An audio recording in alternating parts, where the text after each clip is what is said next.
All right, in this week's lesson plan, we're gonna hit the ground and revisit a couple key principles as we study the punch block system.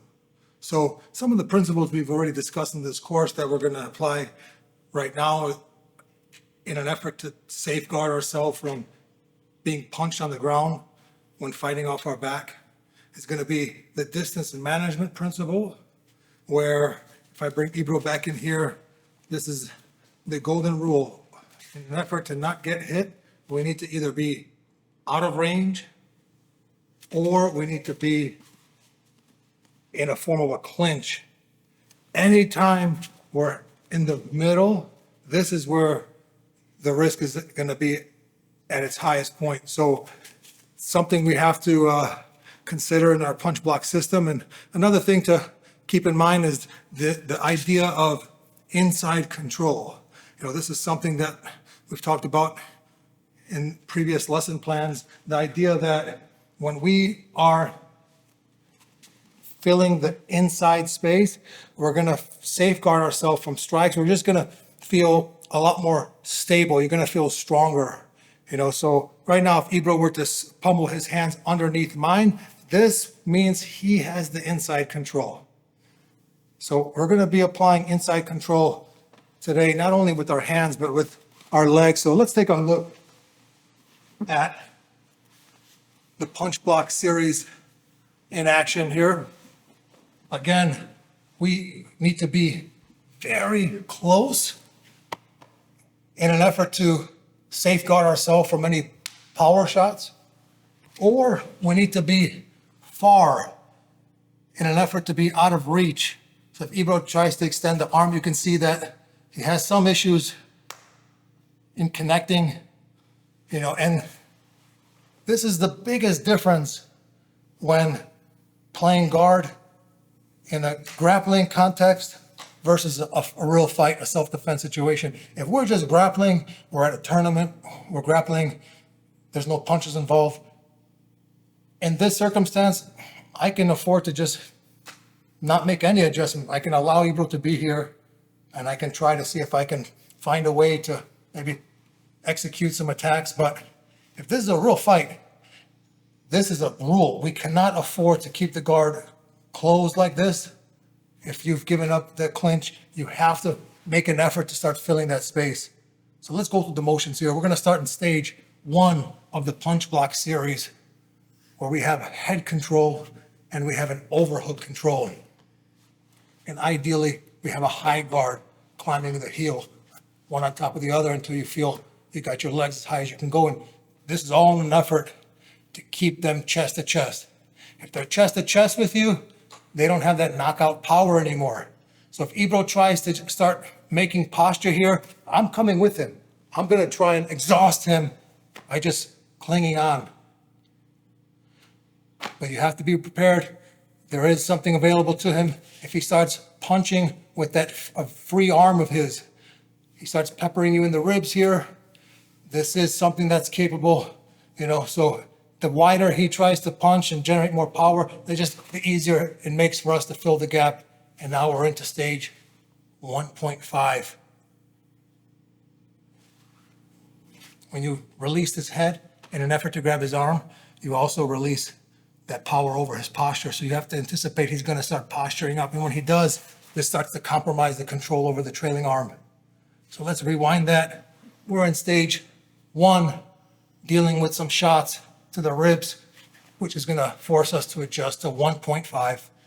As they posture up, we swim our hand to the inside and reestablish that connection.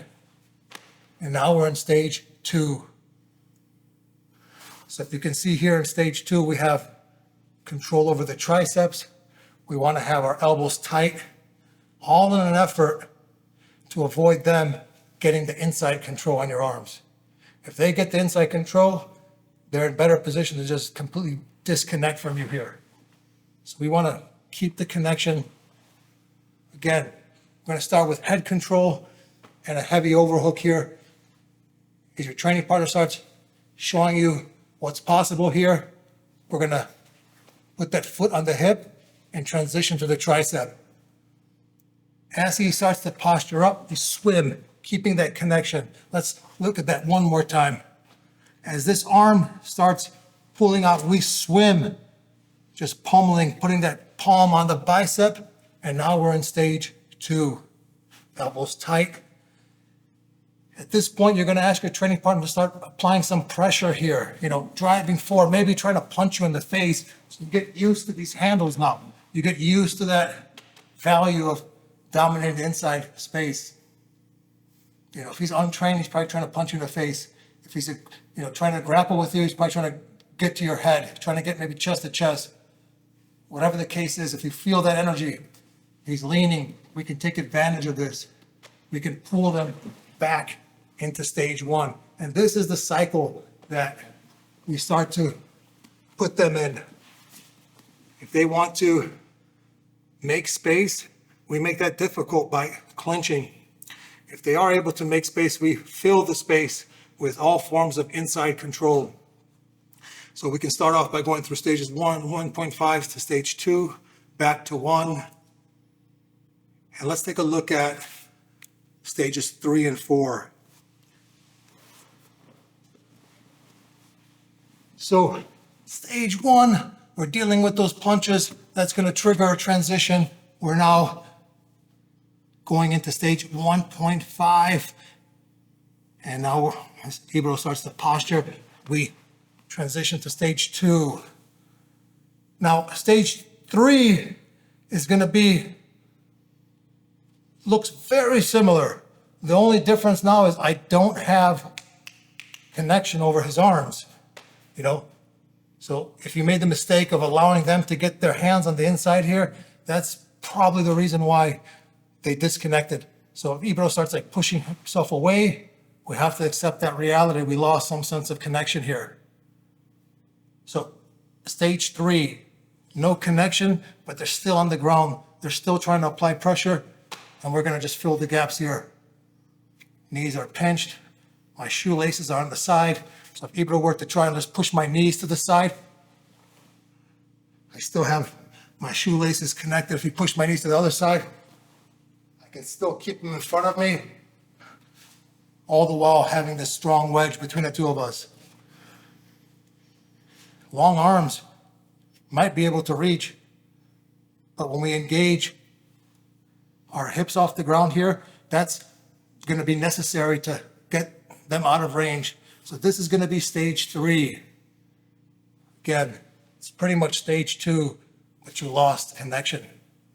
So if they're starting to lean into you, we have to engage. Shoelaces on the outside, knees on the inside. And if they're starting to put pressure, we can go back to stage 1. Note that every time I pulled Ibro back to stage 1, I placed my palm between the two of us. This is all in the effort to prevent you from getting a headbutt on the way in. Anytime you're taking that energy and trying to bring it to you, bring him to the closed guard, he's coming with that head first, so just keep that in mind.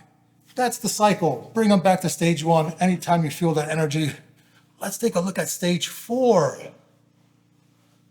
So stage 3, we lost the upper body connection, but we still have a good connection on the ground here if he chooses to stay on the ground. If he chooses to stand up, and we have a now dealing with the standing guard pad, this is going to be stage 4,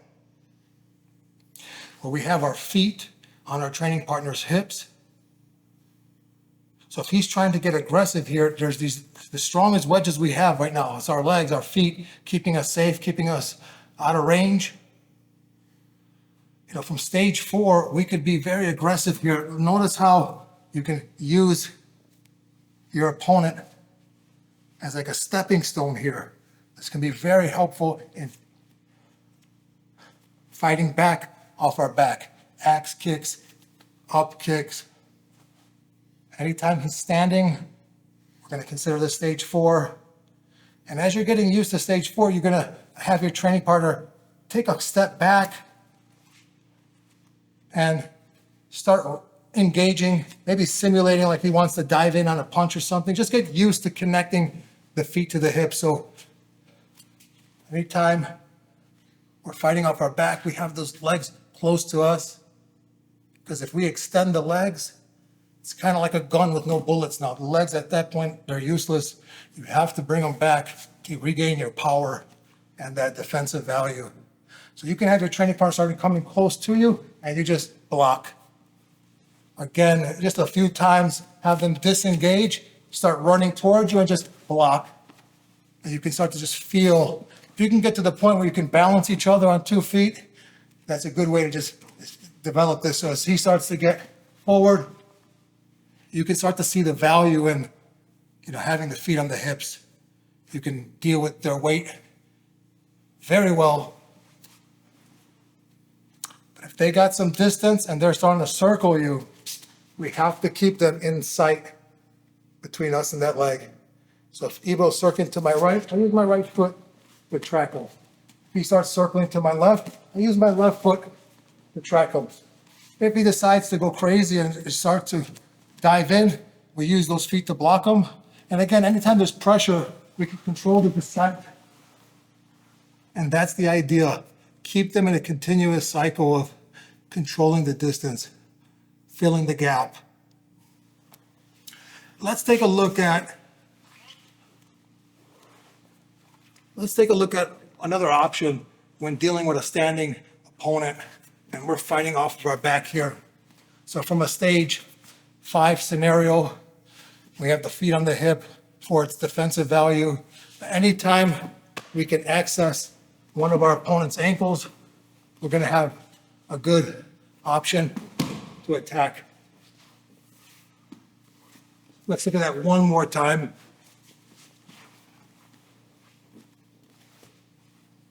So keeping our head off the ground is going to help us in just moving. If I have my head on the ground, in order to move now, everything just feels heavier. So head off the ground. If we can adjust our hip and access that foot, we'll have an option of attack here. We call this the tripod sweep. We're pretty much going to block anything from the knee to the foot. And we're going to push him to the tip of the triangle behind his heels. You push his hips behind his heels, he goes down, and we're going to stand up with an advantage. We're going to stand up, making sure that he doesn't stand up first by keeping control over that foot. Let's look at it one more time here.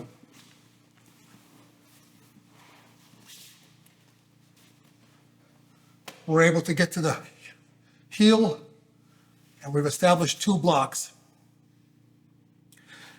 Most people are going to go down pretty straightforward. You got 2 blocks, again, anywhere from the knee to the Achilles here, and you just push that hip behind those 2 blocks. Most people are going to go down, no issue. Again, we're going to stand up in a way that helps us retain control over his foot, making sure he doesn't beat us to the top. But let's take a quick look at another way to hit this sweep. And this is, when you're dealing with those people who have cat-like balance, sometimes we try to extend and they kind of able to stay connected. Maybe they disconnect. We're going to just put this leg on our hip one more time. And why are we doing this? Anytime you can get all of their weight on one leg, they're more vulnerable to your sweep. But right now, if his weight is on both feet, we can do it. Pursue it. Go for it. No problem. Works really well. But for those of you trying to get a little bit more value, look what happens when I just glue Ebro's leg to my hip and move my hip. This foot's off the floor. That means all the weight's on the other foot. So this becomes impossible to stop. It's another variation of a classic attack. And that kind of puts you in position to become the bad guy now. Now you're in stage 5. You can start coming towards your training partner. This could be a segue into that attack, or this could be a segue back into stage 1, where Ebro controls the descent pulls me in, and we can switch from the offensive attack or the defensive cycle of just managing the punches from the punch block series.